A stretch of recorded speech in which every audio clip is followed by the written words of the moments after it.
Hello નમસ્કાર મિત્રો, દરેકનું હાર્દિક સ્વાગત છે. મિત્રો ધોરણ 9 વિષય છે વિજ્ઞાન. મિત્રો પ્રથમ પરીક્ષાનું પેપર છે, જેમાં આપણને 2 કલાકનો સમય આપવામાં આવશે અને મિત્રો 50 ગુણનું પેપર હશે. સંપૂર્ણ પેપરનું સોલ્યુશન આ વિડીયોમાં કરીશું. તે પહેલાં ચેનલમાં નવા છો તો મિત્રો ખાસ ચેનલને સબસ્ક્રાઈબ કરી લેશો. તમારા તમામ 20ના પેપર અહીં ઉપલબ્ધ છે. જોઈએ મિત્રો વિભાગ એથી. વિભાગ એની અંદર સૌપ્રથમ MCQ છે, જેમાં પહેલો વિકલ્પ છે દ્રવ્યની કુદરતી ભૌતિક અવસ્થાઓ કેટલી છે? તો કે 3. કઈ તો કે ઘન, પ્રવાહી અને વાયુ.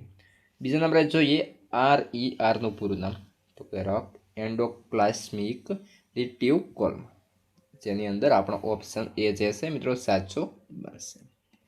ત્યારબાદ 3 છે વેગ સમયના આલેખ અને સમય અક્ષ વડે ઘેરાતા બંધ ગાળાનું ક્ષેત્રફળ દર્શાવતી ભૌતિક રાશિ એકમ ખાલી જગ્યા છે, તો એમ ઓપ્શન બી. ત્યારબાદ 4 મિશ્રિત મત્સ્ય સંવર્ધન તંત્રમાં ઉછેરાતી માછલીઓમાં નીંદણ આહાર કોણ કરે છે? તો ગ્રાસ કાર્પ, ઓપ્શન બી. ખરા કે ખોટા? 5મા નંબર છે પદાર્થના પ્રતિ એકમ દળના કદને ઘનતા કહે છે, ખોટું. 6 ભૌતિક ફેરફાર દ્રવ્યના રાસાયણિક ગુણધર્મોમાં બદલાવ લાવે છે, ખોટું. 7 સ્થાનાંતર માટે તે શૂન્ય હોઈ શકે નહીં, તો ખોટું. મારા વહાલા વિદ્યાર્થી મિત્રો, તમે આ જે વિડીયો જોઈ રહ્યા છો તેને થોડું આમ નીચે કરવાનું થશે, અને આપણે ચેનલ જે છે મિત્રો ખાસ તેને સબસ્ક્રાઈબ કરી અને બાજુમાં જે હાઈપનું બટન આપેલું છે તેના પર એક વખત સિમ્પલી ક્લિક કરી દેવાનું છે. ક્લિક કરશો એટલે તમને જે હાઈપનું હોય એ ઓપ્શન આપશે, તેના પર તમારે એક વખત મિત્રો હાઈપ આપવાની થશે.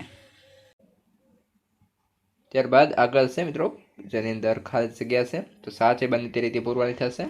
8મા નંબરે છે બરફનું ગલન બિંદુ ખાલી જગ્યા કેલ્વિન અને પાણીનું ઉત્કલન બિંદુ ખાલી જગ્યા કેલ્વિન છે, તો ગલન બિંદુ બરફનું થશે 273 કેલ્વિન અને પાણીનું ઉત્કલન બિંદુ 373 કેલ્વિન. 9 કુદરતમાંથી ખાલી જગ્યાઓ તત્વો મળે છે, તો 92 મળશે. કોઈ વસ્તુને પ્રવેગિત ગતિ કરવા માટે ખાલી જગ્યા બળ જરૂરી છે, તો અસંતુલિત બળ. ત્યારબાદ આગળ 1 કે 2 શબ્દોમાં જવાબ લખીશું. ઉનાળામાં માટલાનું પાણી શા માટે ઠંડુ હોય છે? તો માટલાની સપાટી પરથી પાણીનું સતત બાષ્પીભવન થતું રહે છે, આથી ઉનાળામાં માટલા અથવા ઘડાનું પાણી ઠંડુ હોય છે. પ્રશ્ન 12 પાણીમાં 10% ઇથાઇલ આલ્કોહોલ છે, તેમાં દ્રવ્ય અને દ્રાવક જણાવો.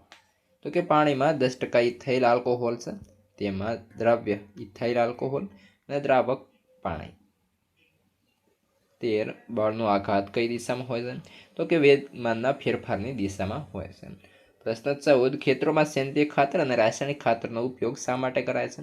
તો કે ખેતરોમાં જૈવિક ખાતર અને ખાતરનો ઉપયોગ ભૂમિની ફળદ્રુપતા જાળવી રાખવા, ભૂમિમાં ખનિજ પોષક તત્વો ઉમેરવા, સારી વનસ્પતિ વૃદ્ધિ દ્વારા સ્વસ્થ વનસ્પતિઓ અને વધારે ઉત્પાદન મેળવવા માટે કરાય છે. જોડકા જોઈએ. કોષ કેન્દ્ર, તો તેની સામે આવશે ઓપ્શન બી કોષની ક્રિયાઓનું નિયમન. કણાભ સૂત્ર, તો આવશે કોષીય શ્વસન. હરિતકણ, તો આવશે પ્રકાશ સંશ્લેષણની ક્રિયા. અને રિબોસોમ, તો આવશે પ્રોટીનનું સંશ્લેષણ. ત્યારબાદ વધીશું વિભાગ બી તરફ. વિભાગ 2ની અંદર જોઈએ તો મિત્રો દરેકના 2 ગુણ રહેશે, કોઈ પણ 6 ક્વેશ્ચન લખવાના થશે. જોઈએ પહેલો પ્રશ્ન. નીચેનાના વાજબીપણા માટે કારણો આપો. જેમાં પહેલું એ પૂછ્યું છે પાણી ઓરડાના તાપમાને પ્રવાહી સ્વરૂપમાં હોય છે, અને બી લોખંડની તિજોરી ઓરડાના તાપમાને ઘન સ્વરૂપમાં હોય છે. તો એની અંદર જોઈએ ઓરડાના તાપમાને પાણી સરળતાથી વહી શકે છે, ચોક્કસ આકાર કે કદ હોતું નથી, આથી પાણી ઓરડાના તાપમાને પ્રવાહી સ્વરૂપમાં હોય છે. બી લોખંડની તિજોરી ચોક્કસ આકાર અને કદ હોય છે, તેથી તેનો સરળતાથી આપમેળે સ્થાનાંતર થઈ શકતો નથી, તે અદબનીય તેમજ દૃઢ છે, આથી લોખંડની તિજોરી ઓરડાના તાપમાને ઘન સ્વરૂપમાં હોય છે. પ્રશ્ન 2 નીચે આપેલા માટે A, B, C, D, E તથા Fની અવસ્થા રૂપાંતરને નામાંકિત કરવા થશે. તો એ જે મિત્રો જે છે અહીં તો એક ગલન છે, બી બાષ્પીભવન, સી સંઘનન, ડી ઘનીકરણ, ઈ ઉદ્વપાતન, એફ બાષ્પનું ઘનીકરણ. 3 નીચે દર્શાવેલા મિશ્રણમાંથી દ્રાવણને ઓળખો. 1 માટી, 2 દરિયાનું પાણી, 3 હવા, કોલસો, સોડા વોટર. તો કે તેની અંદર આવશે દ્રાવણોની અંદર દરિયાનું પાણી, હવા અને સોડા વોટર. એટીપી ઉર્જાનું ચલણ છે, વૈજ્ઞાનિક સમજૂતી આપો. તો જીવનની વિવિધ રાસાયણિક પ્રવૃત્તિઓ માટે ઉર્જાની જરૂરિયાત હોય છે, તે ઉર્જા સ્વરૂપ એટીપી કણાભ સૂત્રમાં થતી પ્રક્રિયાઓ દ્વારા મુક્ત કરવામાં આવે છે, આથી કણાભ સૂત્રને કોષના પાવર હાઉસ કે ઉર્જાઘર તરીકે ઓળખવામાં આવે છે. પ્રશ્ન 5, કોણે કોષોની શોધ કરી અને કેવી રીતે? તો કે રોબર્ટ હુકે કોષોની શોધ કરી. તેમણે જાતે તૈયાર કરેલા સૂક્ષ્મદર્શક યંત્રમાં ઓક વૃક્ષની છાલની પાતળી ચેરીઓનું અવલોકન કર્યું. તેમણે અવલોકનના મધપૂડાના ખાનાઓ જેવી રચનાઓ જોઈ અને તેમણે આને કોષ તરીકે ઓળખાવ્યા. ત્યારબાદ તફાવત છે નિયમિત ગતિ અને અનિયમિત ગતિ. તો નિયમિત ગતિની અંદર આ પ્રકારની ગતિમાં સૂર્યપથ પર પદાર્થ એક સરખા સમયગાળામાં એક સરખું અંતર કાપે છે.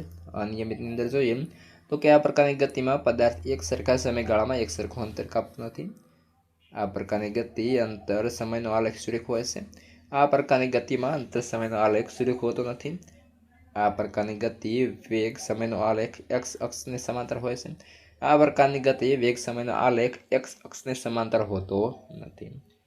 સૂર્યક પથ પર ગતિ નિયમિત ગતિ માટે આપેલા સમયગાળામાં પદાર્થનું કાપેલા અંતર બરાબર તેના સ્થાનાંતરનું મૂલ્ય તથા તેની ઝડપ બરાબર સરેરાશ વેગનું મૂલ્ય હોય છે. સૂર્યક પથ પર થતી અનિયમિત ગતિ માટે આપેલા સમયગાળામાં પદાર્થે કાપેલા અંતર અને તેના સ્થાનાંતરનું મૂલ્ય સમાન હોતું નથી તથા તેની ઝડપ અને સરેરાશ વેગનું મૂલ્ય સમાન હોતું નથી. પ્રશ્ન 7, વૈજ્ઞાનિક કારણ આપો. વાહનના ટાયરો ખરબચડા રાખવામાં આવે છે. તો કે વાહનના ટાયરોની ખરબચડી સપાટીને લીધે વાહન ગતિમાં હોય ત્યારે ટાયર અને જમીન વચ્ચે ઘર્ષણ બળ વધે છે. પૂરતા ઘર્ષણ બળને લીધે ટાયર જમીન પર સરકતું જતું નથી અને તેને વાહન ચલાવવાનું સલામત રહે છે. પ્રશ્ન 8, વૈજ્ઞાનિક કારણ આપો. આપણા દેશમાં મત્સ્ય ઉછેર માટે પૂરતો અવકાશ છે. ઉત્તર, તો કે આપણા દેશમાં 7,500 કિલોમીટર લાંબો દરિયા કિનારો છે. ખૂબ જ ઊંડો દરિયો છે. 1.6 મિલિયન હેક્ટર વિસ્તારમાં ઇનલેન્ડ વોટર છે. ખેડૂતો, સહકારી સંગઠનો અને સરકારના સઘન પ્રયત્નથી લોકોમાં મત્સ્ય ઉછેરમાં જાગૃતિ આવી છે. વૈજ્ઞાનિક પદ્ધતિએ મત્સ્ય ઉછેરની તાલીમ મળે છે. આ બધા કારણોસર મત્સ્ય ઉછેર માટે પૂરતો અવકાશ છે. ત્યારબાદ તફાવત છે મિશ્ર પાક પદ્ધતિ અને આંતરપાક પદ્ધતિ. તો કે બે કે તેથી વધારે પાકને એકસાથે એક જ ખેતરમાં ઉગાડવામાં આવે તેને મિશ્ર પાક. આંતરપાકની અંદર બે કે તેથી વધારે પાકને એક સાથે જ ખેતરમાં નિર્દેશિત માળખામાં ઉગાડવામાં આવે. એક પાકનો નાશ થાય તો પણ બીજો પાક ઉત્પાદનની આશા જીવંત રહે છે. બંને પાકથી સારું ઉત્પાદન મેળવી શકાય છે. 3, ઉદાહરણ તરીકે ઘઉં, ચણા અથવા ઘઉં, રાઈ અથવા ઘઉં અથવા મગફળી, સૂર્યમુખી. પહેલાની અંદર ઉદાહરણ તરીકે સોયાબીન, મકાઈ, બાજરી અને ચોળા. 4, જુદા જુદા પાકની અલગ અલગ હાર નથી હોતી અને જુદા જુદા પાકની અલગ અલગ હાર હોય છે. વિભાગ C ની અંદર જોઈએ મિત્રો, વિડીયોને ખાસ લાઇક અને ચેનલને સબસ્ક્રાઇબ કરવાની બાકી હોય તો કરી દેશો. વિભાગ C ની અંદર દરેકના 3 ગુણ રહેશે. 5 પ્રશ્નો લખવાના થશે. જોઈએ પહેલો પ્રશ્ન. તો મિત્રો અહીં જે છે પ્રશ્ન આપણને આપ્યો છે બહુ જ લોંગ છે. વૈજ્ઞાનિક દ્રષ્ટિએ આપણે જે છે અમુક અવસ્થાઓ સમજાવવાની છે તો તેનો જવાબ આપેલો છે તો તમે જોઈ લેશો. ત્યારબાદ બીજા નંબરે છે વ્યાખ્યા આપો. બોઝ આઇન્સ્ટાઇન સંઘટન, બી ગલનગુપ્ત ઉષ્મા અને બાષ્પીભવન ગુપ્ત ઉષ્મા. તો મિત્રો અહીં આપણે જે મોસ્ટ ઇમ્પોર્ટન્ટ જે ક્વેશ્ચન છે એ કહી દઈએ છીએ તો તમે તૈયાર કરી લેશો. 3, સંયોજન એટલે શું સમજાવો. ત્યારબાદ તત્વોનું વર્ગીકરણ કરવાનું છે. આગળ જોઈએ આદિકોષ કેન્દ્રિક કોષ તરીકે આપણે જે છે તૈયાર કરી લઈશું. ત્યારબાદ મિત્રો આ જે છે સ્થાનાંતર અને સમય માટેનો એક આલેખ પણ પૂછાતો હોય છે તે પણ ઇમ્પોર્ટન્ટ છે. બીજું કે બસની છત પર મૂકેલ સામાનને દોરડા વડે કેમ બાંધવામાં આવે છે. આ પ્રશ્ન ઘણી વખત પૂછાઈ ગયો છે. પ્રશ્ન 8, આંતરપાક અને પાકની ફેરબદલીનો શો લાભ થાય છે. ત્યારબાદ મિત્રો વિભાગ D, દરેકના 4 ગુણ, કોઈ પણ 2 પ્રશ્ન લખીશું.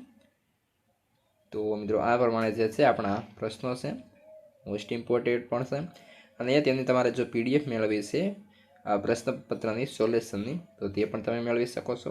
તે માટે અહીં આપણે મિત્રો નંબર આપેલો છે લાસ્ટની અંદર તમે જોઈ શકો છો. તેના પર મેસેજ કરીને મેળવી શકો છો અથવા તો વોટ્સએપ ગ્રુપ પણ આ નંબર પર છે તો ત્યાં પણ તમે જોઈન થઈ શકો છો. અને ડિસ્ક્રિપ્શનમાં અને વિડીયો આપેલા છે એ પણ તમે જોઈ શકો છો. તમારા મિત્રોને અવશ્યથી આ વિડીયો શેર કરી દેશો.